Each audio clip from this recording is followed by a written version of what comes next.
portion of the building's basement. But that leaves us with a grand total of $1,670,000 for the next round of bond issue. Again, almost none of it is going to do anything with debt service. There is no effect on the debt service because of how we're paying for it. It's either TIF, special assessments, or you're already writing the check in the case of the police station. But when you say TIF, if we don't designate that TIF money, that frees up tax dollars to use someplace else, right? Tax increment financing is not free money. It does reduce, for every dollar of TIF that you have, you lose about a third of that because of the tax base that goes away. That's correct. So over time, it does erode your tax base, which affects your general fund levy. And the police station, we would be paying for that $750,000. We'd be paying interest from the get-go, borrowing it on a bond, as opposed to just paying the rent at the present time. That's correct.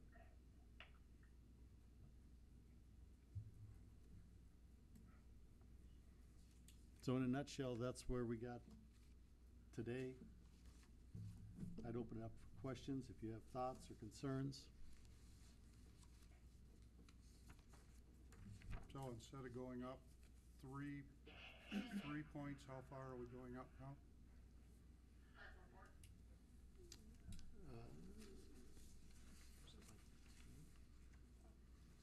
13,706. Yeah, where's my?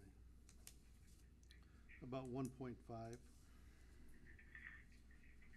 was the question, Al?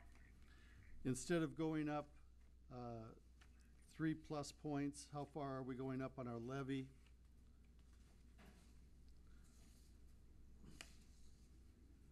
$1.621. Yeah, 1.62. If you go from the last one to this one, there's 1.621 difference. I guess personally, the sidewalk project is near and dear to my heart, and I really would like to see that done, but I think we need to scuttle the sidewalk project at this point.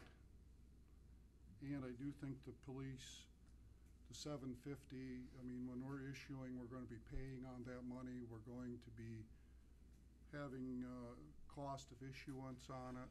I mean, there are some things we can save on that. That's my personal feeling. Those two should be on the next agenda for vote.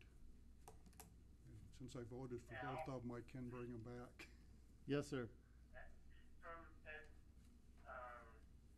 I agree with Bob on the sidewalk project, but I do believe that the police station is a positive payback for us. And I think that it's only going to get worse.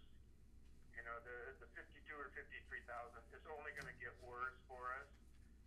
And I hope that's one that we pursue. Anything that we cut now is going to catch up with us at a later date. None of the things that were put into our budget that we discussed are things that don't need to be done.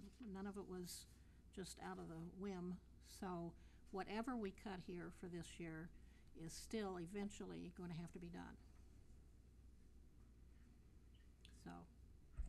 Well, I think one thing that we need to do is we need to do some benchmarking against communities our size, tax bases, a little bit more.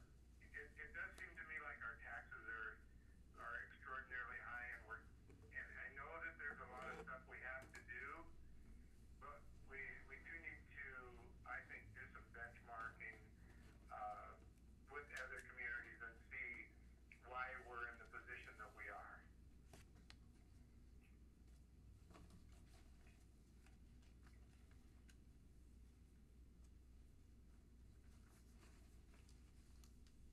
Any other comments? I'd like to talk about that sidewalk myself.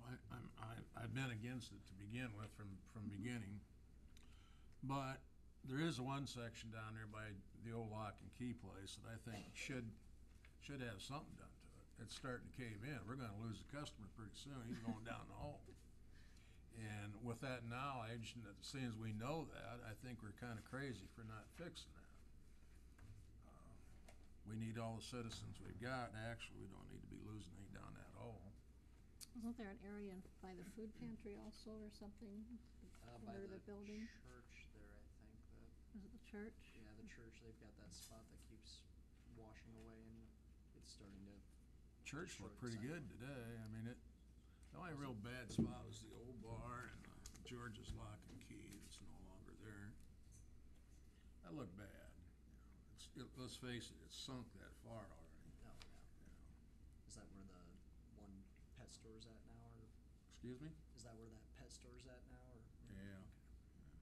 Other than that, I don't think any of the rest of it's a